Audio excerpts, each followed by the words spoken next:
gereja itu sedemikian sulitnya ya untuk mendapatkan izin ya, baik dari lingkungan sekitar, baik juga mungkin dari pihak negaranya gitu ya, ataupun juga mungkin yang lebih parah kenapa ada gangguan-gangguan yang dirasakan oleh gereja ya ketika mereka beribadah, mereka diganggu, diusik gitu ya. Nah mungkin ini kalau kita jawab dengan singkat, kita bilang bahwa ada orang-orang intoleran di belakang ini semua. Atau mungkin kita bilang ini adalah rencana, ini adalah bagian skenario daripada seseorang. Kita terlalu fokus dengan keadaan di dalam negara kita dengan orang-orang yang intoleran. Nah, mereka pun sebenarnya sadar bagaimana mereka sedang mewarisi apa yang diwariskan oleh zaman kolonial, zaman sebelumnya.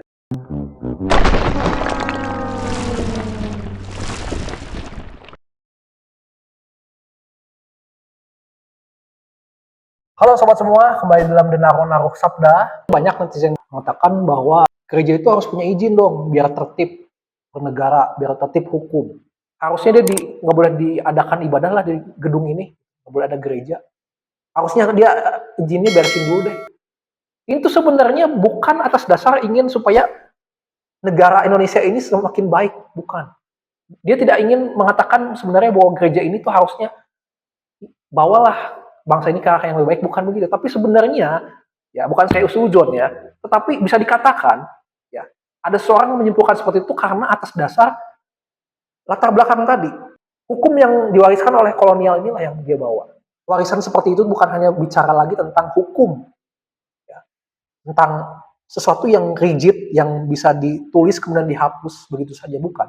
Tapi itu sudah menjadi darah daging, menjadi kebiasaan, menjadi kultur sosial yang ada di bangsa kita. Apakah memang Yesus itu ketika itu memang bertujuan untuk menciptakan atau membangun sebuah organisasi gereja, sebuah gedung gereja? Tentu kalau kita bicara dengan singkat, kita bisa jawab itu dengan singkat dengan katakan bahwa tidak ada di dalam firman Tuhan, di dalam Alkitab, tidak ada. Yesus memerintahkan untuk membangun gereja. Lalu kenapa harus ada gereja saat ini? Berbentuk gedung, berbentuk tempat, rumah-rumah ibadah. Atau kalau dikatakan dalam Quran itu sebenarnya rumah ibadah yang dikunjungi oleh Yesus Kristus. Sinagog itu dikatakan as-sholawatu, rumah-rumah doa. Yesus pergi ke rumah Maria, Marta. Yesus kemudian juga pergi ke rumah Zakheus. Bahkan di peristiwa perjamuan kudusnya, malam terakhirnya, dia tidak membuat home base. Dia tidak membuat sebuah gedung tempat khusus untuk perjamuan kudus, di mana perjamuan kudus adalah puncak ibadah dari orang Kristen. Itu mengingat karya Kristus selama di dunia, yaitu tentang dari mulai pelayanannya di dunia sampai kematian dan juga sampai dia bangkit dan naik ke surga. Yesus tidak mengistimewakan satu buah tempat, satu buah gedung untuk dijadikan sentral. Dia berkumpul dengan para murid-murid, tidak. Yesus meminjam yang dikatakan dalam bahasa Yunani adalah huperoon, atau tingkat atas, ya, kamar di atas atau kenakal dari seorang yang di kota Yerusalem, yang kemudian itu dipakai untuk perjamuan kudus. Makanya Yesus pernah bilang, serigala mempunyai liang, burung mempunyai sarang, tapi anak manusia tidak memiliki tempat untuk meletakkan kepalanya. Mereka tidak mengatakan bahwa kami adalah gereja, kami ini adalah kerajaan Allah yang di dunia. Tidak. Mereka tidak melabeli diri mereka seperti itu. Tapi mereka membiarkan mereka pindah dari tempat ke tempat dengan Injil yang mereka bawa. Ya. Karena itu gereja itu dikenal dengan nama eklesia atau jemaat, ya. Jadi gereja bicara tentang personnya, jemaatnya, bukan bicara tentang gedung. Barulah setelah Yesus Kristus naik ke surga, nah disinilah titik poinnya, ya. Ketika Yesus mengatakan pada murid-muridnya untuk tinggal di Yerusalem sampai mereka dilengkapi kuasa dari Roh Kudus. Maka disinilah titik poin ketika itu di Kisah Para Rasul pertama, para murid berkumpul, lagi-lagi berkumpul di ruangan atas di kota Yerusalem, seperti yang Yesus perkenalkan ya saat perjamuan kudus. Nah, jadi di sini titik pertama saya bisa melihat bahwa ternyata para murid menjadikan ruangan atas itu sebagai home base-nya saat ini, sebagai simbol, oh Yesus ketika itu ada di sini. Mereka kemudian berkumpul berdoa untuk menantikan Roh Kudus, pencurahan Roh Kudus, Pentakosta. Ya. Nah, selain di ruangan atas tadi, selain di Huperoon ataupun di Kenakal tadi, kalau kita baca dalam Kisah Para Rasul pasal ke-3, nanti di sana Petrus itu dia ke bait Allah, ya. Kemudian di sana juga dia berkhotbah, ya, di sebuah tempat yang namanya Serambi Salomo. Ya. Jadi di sana, ya, itu tempat para rabi-rabi, ya, itu berkomunikasi mengajar para murid-muridnya. Tempat seperti sebuah lorong di mana pasti ada orang-orang yang duduk-duduk di sana berkumpul untuk saling berkomunikasi tentang agama. Dan itulah dijadikan home base kedua oleh para rasul untuk sehari-hari mereka memberitakan Injil, ya kan? Belajar agama. Jadi sejak ketika itu ada dua kegiatan loh ya gereja. Pertama ibadah mingguan yang dilakukan di rumah-rumah, memecahkan roti. Bahkan juga di lantai atas di sebuah rumah-rumah ya. Kemudian juga setiap harinya mereka punya kegiatan untuk ke bait Allah untuk belajar. Nah, ini gereja awal, gereja mula-mula. Titi masa ini ya, titi masa yang kita lihat bagaimana gereja ketika itu sudah mulai bertambah, ya kan 3.000 jiwa, banyak orang yang percaya. Itu berakhir saat ya orang-orang Yahudi, imam-imam itu sudah mulai ada rasa benci, ada rasa iri. Waduh, sudah mulai bertambah nih. Apalagi yang jenggotnya panjang-panjang, pakai jubah putih gitu ya. Nah ini mulai nggak suka, mulai menjebloskan mereka ke penjara. Bahkan seorang tokoh yang namanya Paulus, yang ketika itu namanya Saulus, itu mengejar, menganiaya, menyeret orang-orang Kristen dari rumah. Ya. Dalam artian dia membubarkan gereja. Jadi ketika ada yang dikatakan pembubaran gereja, artinya kan mereka membubarkan rumah-rumah, mereka membubarkan orang-orangnya. Jadi ketika itu ya bukan hanya di Serambi Salomo, di rumah-rumah ketika itu pun dibubarkan, ya kan? Tidak ada lagi orang Kristen yang bisa leluasa untuk ibadah di rumah-rumah. Makanya, ya kalau kita lihat kalau ada pembubaran-pembubaran gereja, perusakan-perusakan gereja, pelarangan-pelarangan ibadah, itu yang mereka larang bukan gedungnya, bukan institusinya, bukan organisasinya, tapi adalah orangnya. Mereka tidak suka terhadap orang Kristennya. Mereka tidak suka dengan person orang Kristennya. Kita jujur saja lah ya. Sama ketika kalau mereka misalkan ada dari pihak mereka yang ibadah di tengah jalan, mereka membubarkan itu. Yang mereka bubarkan itu, ya, bukan legalitasnya yang mereka permasalahkan. Meskipun memang ada juga gereja yang legalitasnya misalkan tidak jelas, tidak diurus. Tapi mereka bencinya bukan ke legalitas itu, tapi kepada orang Kristennya, kepada ibadahnya, kepada ajarannya. Itu yang mereka benci. Ya, ini kita harus jujur-jujur aja. Tetapi untungnya masih ada para rasul yang ketika itu stand di Yerusalem. Sedangkan yang lain orang-orang Kristen itu pergi dari Yerusalem, mereka berpencar ke luar-luar kota. Tetapi para rasul yang ketika itu dipimpin oleh Yakobus loh ya, itu menjadi uskup pertama di gereja jemaat Yerusalem. Ketika itu mungkin bukan lagi di bait Allah mereka pusatnya, tapi mereka sudah di rumah-rumah mungkin ya, karena sudah penganiayaan yang sudah sangat banyak, mereka menghindari penganiayaan itu. Lalu kemudian siapa sebenarnya yang menciptakan sebuah gedung gereja menjadi sebuah institusi yang memiliki hukum dan institusi yang ada di bawah ataupun menyatu dengan negara? Karena kita tahu bagaimana zaman Yesus sebagai zaman murid-muridnya, itu gereja tidak diakui oleh negara, gereja masih gereja yang sembunyi di lorong-lorong, sampai dengan satu masa ketika tadi Saulus sudah bertobat, kemudian juga abad 54 sampai 68 Masehi, banyak penganiayaan untuk orang-orang Kristen. Setelah gereja selalu berpindah-pindah tempat dan sulit memperoleh tempat menetap, maka di era dinasti Shefran, yaitu sekitar 193 sampai 235 Masehi, itu orang Kristen baru mulai memiliki tata liturgi tuh, ya, yang terpisah dari liturginya ala Yahudi.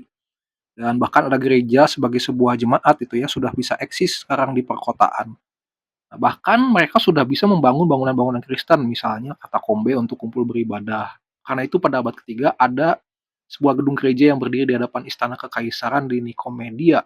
Meskipun semua itu diperoleh tanpa satu kelegalan gereja sebagai sebuah institusi ya. Ya, bahasanya mereka belum punya izin IMB-nya lah ya. Tetapi ada satu kaisar yang kita tahu, bernama Kaisar Konstantinus pertama, ya, yang dari sinilah kemudian orang Kristen bisa bangkit. Nah, inilah mungkin titik kejayaan orang Kristen ketika itu, titik kejayaan gereja ketika itu, ya. Kemudian dia dari kecil sudah dididik oleh ibunya, diperkenalkan kepada Kristen, dia juga mendapatkan wahyu katanya dari Tuhan, ya kan, sehingga dia bisa mengalahkan musuh-musuhnya, ya, dia bisa mengalahkan kaisar sebelum dia, ya kan, sehingga ketika itu Kristen dijadikan agama negara, ya, bahkan dia melarang, dia bahkan menghabisi orang-orang yang kafir yang bukan Kristen, ya kan, pokoknya Kristen itu harus dianut. oleh orang-orang Romawi.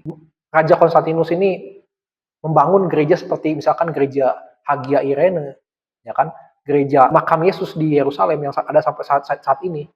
Baik juga ada Basilika Santo Yohanes Lateran yang menjadi basilika terbesar dan tertua bagi orang atau umat Katolik, pusat daripada pemerintahan Katolik. Karena Konstantinus itu mengawinkan antara gereja dan juga negara, maka kuasa gereja itu tentu ada di bawah Kaisar Konstantinus ketika itu.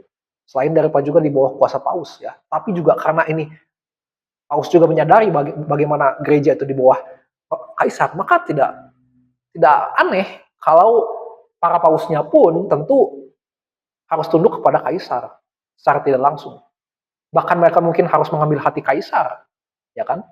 Makanya tidak aneh di abad keempat itu banyak teori-teori sekuler yang diadopsi oleh gereja, ya menjadi doktrin gereja. Bahkan kalau kita lihat sejarahnya, ternyata ada sebuah gereja yang sudah eksis di abad ke-7 di Barus, ya. Ada sebuah gereja bernama Gereja Nestorian dibangun oleh Kristen Asia Timur ya. Nah, kalau ini memang betul berarti luar biasa. Gereja sudah berdiri di Indonesia di abad ke-7. Nah, kemudian dari sini kita tahu bahwa bagaimana gereja di Indonesia saat ini itu tidak lepas dari yang namanya sejarah kolonial di zaman Belanda. Ya, selain juga mungkin sejarah di zaman Portugis gitu ya. Tetapi karena memang bangsa kita dijajah paling lama itu oleh orang Belanda, sekitar ya kurang lebih 350 tahun lah ya. Tentu tidak aneh kalau secara administrasi, ya, secara juga tata bangunannya, itu adalah copy paste daripada gereja yang ada di Belanda.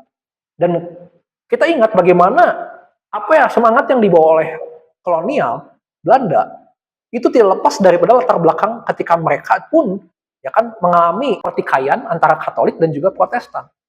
Mereka mengalami bagaimana rasanya hidup dengan Katolik yang dibawa oleh Konstantinus pertama, yaitu konsep mengawinkan gereja dan negara, ya kan? Sehingga maka ketika itu setelah ada terpecahnya skisma antara Katolik dan juga Luther abad ke-16, itulah yang dibawa oleh mereka. Ya, ini kita harus jujur saja. Ya wajar saja kenapa Indonesia mungkin dijadikan proyek, bisa saja dijadikan proyek oleh mereka ketika mereka pasti juga punya semangat bagaimana mereka harus juga membawa agama Protestan itu berjaya, ya kan? Mereka harus memiliki pamor, mereka harus menambah bangunan Kristen Protestan itu tidak kalah dari Katolik. Bagaimana latar belakangnya adalah latar belakang seperti itu, maka tidak heran bagaimana mungkin Indonesia dalam perkembangannya menjadi proyek kolonial di dalam hal penyebaran Injil gitu ya, di dalam hal administrasi gereja.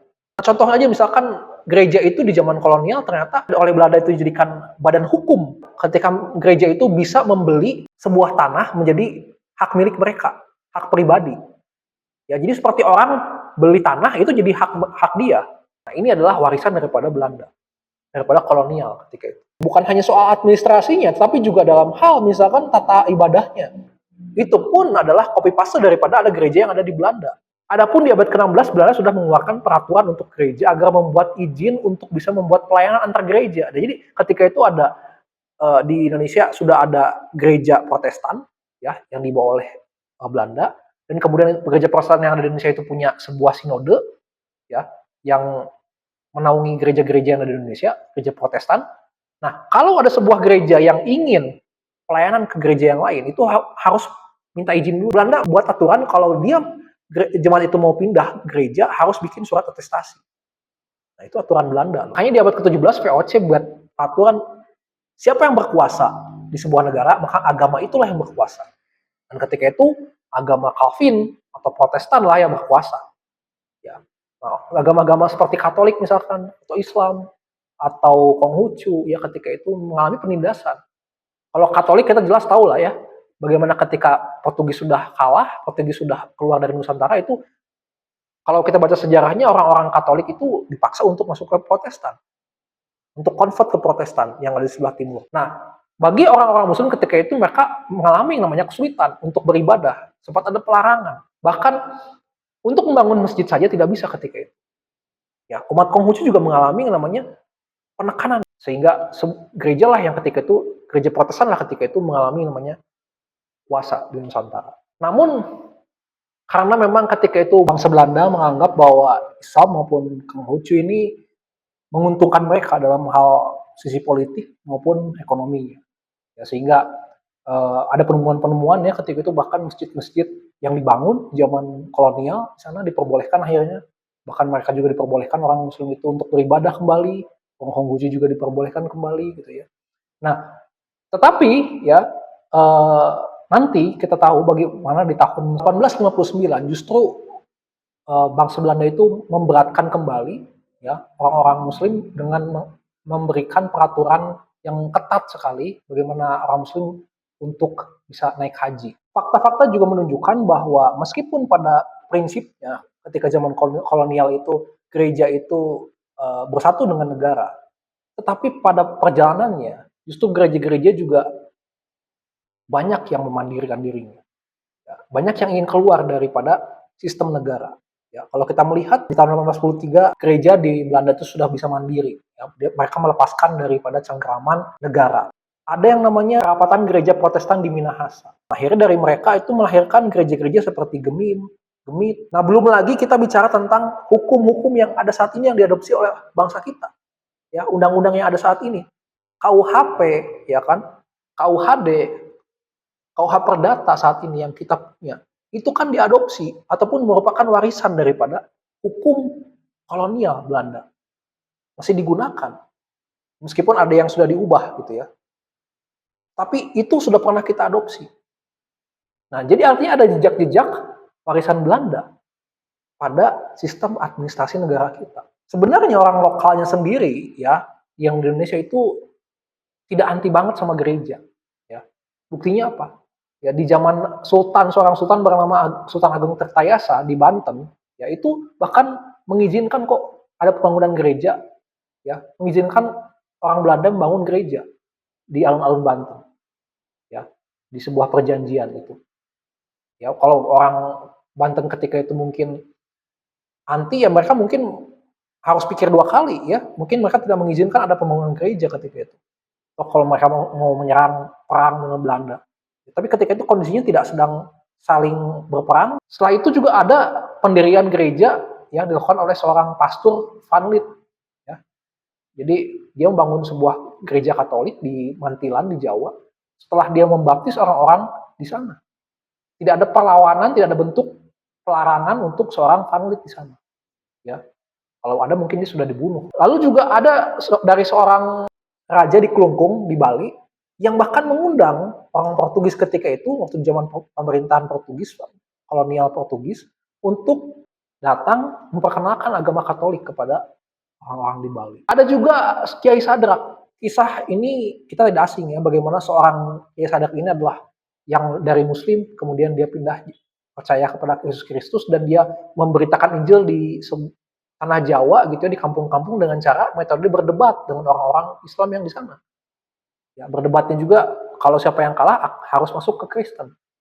Ya, banyak orang-orang dari Muslim yang akhirnya kiai-kiai ustadz-ustadz yang masuk ke Kristen karena perdebatan ini.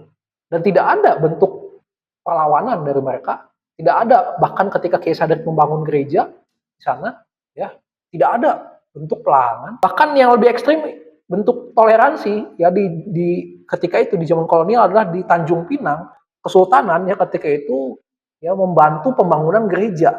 Jadi ini kesimpulannya bahwa sebenarnya tidak ada anti gereja ketika itu. Tidak ada pelarangan pembuatan gereja ketika itu. Bukan saya membela orang-orang yang di luar Kristen ya, bukan saya artinya tidak atau tutup mata terhadap penganiayaan-penganiayaan yang ada saat ini, pelarangan-pelarangan ibadah saat ini enggak. Bukan saya tidak membela orang Belanda dengan protestannya, bukan. Ya. Tapi bagaimana kita bisa melihat dari sudut pandang yang lain. Tidak heran kalau administrasi pengurusan hukum-hukum yang ada bahkan ribet ya. Bagaimana kita mau mengurus izin gereja saja, kita mau membangun bahkan gereja yang baru dengan label gereja saja, itu ribetnya mungkin harus punya melewati tahapan-tahapan yang panjang. Ya kan? Mungkin bisa kepikiran sekarang sama kita. Ya. Kita nggak selalu harus menuduh ada orang-orang yang intoleran. Ya. Ternyata di balik itu semua ada proses sejarah yang membentuk ya kan, budaya yang intoleran sampai saat ini. Membentuk sistem administrasi yang super ketat untuk gereja saat ini. Kalau kita mau menjadi bangsa yang benar-benar mandiri, ya kita harus lepas daripada bayang-bayang apa yang sudah diwariskan oleh kolonial. Caranya bagaimana? Ya ayo kita punya ciri khas, yaitu Bhinneka Tunggal Ika, yang dianut oleh orang Nusantara, ya ketika itu. Yang toleran, mulai tata. Kalau kita punya, kita akan bilang, dia mau ada izin, mau enggak, silakan saja beribadah di sana. Juga kita makanya harus ingat bagaimana perkataan Yesus sendiri mengatakan ya, bahwa dunia ini memang tidak mengenal aku, tidak mengenal gereja, tidak mengenal Kristen. Makanya Yesus tidak punya tujuan untuk mendirikan organisasi ataupun mungkin gedung gereja juga. Kenapa? Karena dia katakan juga bahwa kerajaanku bukan dari dunia ini. Aku berasal dari atas, sedangkan kalian berasal daripada bawah. Ya kan, kalian berasal daripada dunia ini. Bagaimana sebenarnya orang Kristen atau kita saat ini, atau gereja-gereja Tuhan saat ini yang ada di Indonesia ini, hidup di tengah-tengah kondisi yang ada saat ini. Mungkin ada yang bilang, wah kalau gitu mah udahlah, ya kan, udah sulit ngurus izin gereja, udah makin banyak penganiayaan-penganiayaan, udah kalau gitu, maka satu-satunya jalan adalah kita harus pisah dari negara. Gereja harus pisah dari negara. Nah, ini mungkin menjadi satu hal yang sampai saat ini mungkin jadi pergumulan kita. Meskipun memang betul mau tidak mau, ya kita semua sepakat bahwa gereja itu adalah terang dunia. Ya, gereja itu ada di bumi gitu ya, bukan ada di planet lain gitu. Karena itu gereja tetap harus ada di koridor berbangsa dan negara. Tetapi bukan berarti gereja tunduk ataupun bersatu dengan politik negara. Ya, gereja punya peran untuk mengkritisi. Gereja harus bisa menjadi pengawas, terutama dalam hal mengkritisi hal-hal yang bersifat moral, ya, yang justru itu penting untuk membangun negeri ini semakin baik lagi. Ya, makanya gereja tidak pernah akan bisa tunduk, tidak akan pernah bisa hancur, tidak akan pernah bisa dimusnahkan, karena gereja tadi kita tahu adalah person by personnya, bukan organisasinya, bukan institusinya, bukan lembaganya, bukan gedungnya. Ya. Dan juga yang kedua, gereja ini tidak akan pernah bisa menjadi alat negara, alat politik negara, enggak. Karena gereja bicara tentang kasih dan perasaan, bukan bicara tentang hukum-hukum, tentang untung rugi, tentang mudarat dan maslahah gitu ya, tentang hukum tabur tuai, bukan. Karena gereja tidak memandang kalau misalkan ada negara yang meskipun itu menguntungkan gerejanya, tapi itu merugikan orang lain di luar Kristen, pasti gereja akan bersuara. That's why Protestan terus bisa berkembang dan juga terus bisa menyesuaikan dengan zaman. Dan biarlah ini menjadi kekuatan bagi gereja, tetap semangat semua juga untuk terus beraktivitas. Nanti kita ketemu lagi di lain kesempatan, dan Tuhan Yesus memberkati kita semua. Bye-bye.